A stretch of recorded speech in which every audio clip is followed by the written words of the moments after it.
वाराणसी से विशाल सिन्हा जी का सवाल है, एक्सिस बैंक ने अच्छे नतीजे दिखाए हैं, तो अब छोटी अवधि में ऊपर कहाँ तक जा सकेगा? एक्सिस बैंक के नतीजे अभी ताज़ा-ताज़ा ही आए हैं, तो बेसिकली क्या किया है इसने? इसने दिखाया है कि इसका मुनाफ़ा हो गया है 6,000 करोड़ रुपए के ऊपर। लोग कह रहे हैं कि अनुमानों से ज़्यादा है, और बढ़त कितनी रही है, तो मतलब एकदम दोगुना तो नहीं, लेकिन लगभग दोगुना हो गया है, क्योंकि पिछली बार था 1452 करोड़ रुपए का मुनाफा, इस बार ये बढ़ के हो गया है 6,035 करोड़ रुपए। तो एक अच्छी खासी बढ़त इसमें दिख रही है, और कुल मिलाकर के मतलब जो भी लोगों ने अनुमान लगाए थे, एस्टिमेट किए थे, उससे बढ़िया नतीजे हैं ये, मुनाफे के मामले में कम से कम ज़रूर हैं।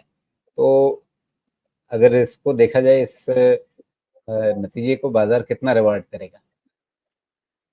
तो ये नतीजे ठीक-ठाक हैं, इन लाइन हैं, लेकिन अभी प्रॉब्लम क्या है कि बैंक ओवरऑल बैंक में सेंटिमेंट ठीक नहीं है। तो एक्सिस बैंक यही हो सकता है कि अभी कितने बजे नतीजे आए? मैंने तो देखा नहीं, साढ़े 3 के बाद का ही लगता है मुझे, अगर आया भी होगा तो बीएसई पे।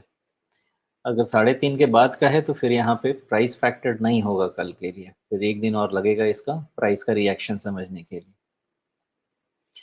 एक्सिस बैंक कितने बजे का नतीजा है? फाइनेंशियल रिजल्ट्स एंड ये सॉरी कहाँ चला गया? ये आया है अनाउंसमेंट 4:15 के आसपास का अनाउंसमेंट है, तो ऑफ कोर्स इसका रिएक्शन तो कल बजे 4:12 का रिजल्ट लोड हुआ है, तो इसका आपको इम्पैक्ट तो कल ही देखने को मिलेगा। बाकी इसके रिजल्ट ठीक-ठाक हैं बहुत। अ, रिजल्ट तो ठीक ही लग रहे हैं राजीव जी ओवरऑल देख के। इंटरेस्ट ग्रोथ अच्छा है, प्रॉफिटेबिलिटी भी ठीक-ठाक ही दिख रही है। एक बार थोड़ा-सा एनपीए वगैरह अच्छे से सिर्फ कैलकुलेट करके देखेंगे, क्योंकि अभी का मामला जो चलेगा ना, नहीं फ्लैटिश ही है ना, जून टू जून। प्रॉफिट तो फ्लैटिश ही दिख रहा है मुझे, 6,000 करोड़ के आसपास का ही दिख रहा है। तो मेन जी, और देखते हैं इसका एनपीए थोड़ा।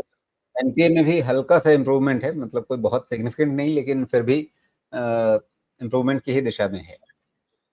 देखिए एनपीएस, जीएनपीए, एनएनपीए दोनों में इम्प्रूवमेंट ठीक है, 1.96, जी। 1.4। तो आप क्वालिटी के हिसाब से रिज़ल्ट को ज़रूर अच्छा कह सकते हैं, बिकॉज़ वाई-ओ-वाई। लेकिन देखिए मैं जैसा कह रहा था कि डिटेरियोरेशन शुरू हो चुका है। आप देखें क्वार्टर ऑन क्वार्टर आपका ग्रॉस एनपीए और नेट एनपीए दोनों बढ़ रहा है। तो मतलब इनकी ट्रीटमेंट मार्केट जैसे औरों की कर रहा है वही करेगा।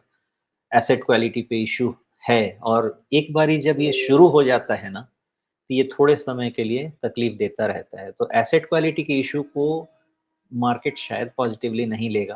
तो एक बार कल का रिएक्शन देखते हैं, उसके बाद डिसीजन लेते हैं। वैसे ध्यान रखिएगा कि आज का जो ओपन है वो एक क्रिटिकल ओपन है, और ये ओपन आपका जो मैच कर रहा है वो ओपन है 25 जून का। यानी ये दोनों के नीचे 25 जून का भी ओपन है आपका 1, 2, 3, 4, और आज का जो ओपन है वो है करीब 1262। सॉरी, आज का जो क्लोज़ है, मैं गलत कह रहा था, 1262 आज का क्लोज़ है, और 25 जून का जो ओपन है 1, 2, 3, 4 तो आस-पास ही है। तो मेनली ये समझ लीजिए कि 1200 के नीचे अगर क्लोज़ हुआ तो शायद मार्केट इसको ठीक नहीं ट्रीट करेगा। अदरवाइज़ यहाँ से रिवर्सल के चांसेस अभी भी इंटैक्ट हैं। आज का जो क्लोज़ है उसके नीचे ही इसका ट्रीटमेंट नेगेटिव होगा, उसके पहले नेगेटिव नहीं होगा। बट इन जनरल बैंक्स की सिचुएशन अभी ठीक नहीं है। इसलिए अगर इंडेक्स के हिसाब से इसकी मूवमेंट को रिलेट करूँ, तो नेगेटिव हो सकता है। जी। यानी मोटे तौर पे अच्छे result, top line bottom line को ठीक-ठाक देखते हुए भी मतलब थोड़ा-सा खटका रहेगा, और एक दिन देखना पड़ेगा कि बाज़ार डिटेल में इस रिज़ल्ट को कैसे एनालाइज़ करता है। जी, बिल्कुल।